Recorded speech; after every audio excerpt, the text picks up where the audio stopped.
to the development of a prophetic ecosystem, structure, and order in many local churches, what we're seeing today is not just poor leadership. There is a spiritual centralization of power where there is one seat at the table. Everyone gets to serve, but only one has voice. And that's not apostolic. That's not prophetic. That's Jezebelic. Because Jezebel is not about wearing makeup. Jezebel wears mantles that spirit was not called to. Jezebel creates religious structures where the prophets are tolerated as long as they are quiet and or complicit.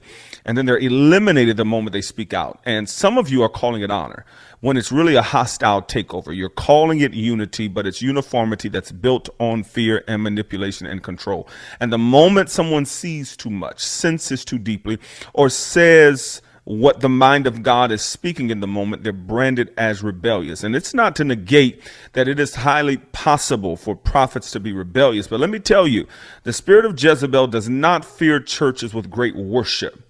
The spirit of Jezebel fears churches with real prophets, because real prophets break Jezebel's spell.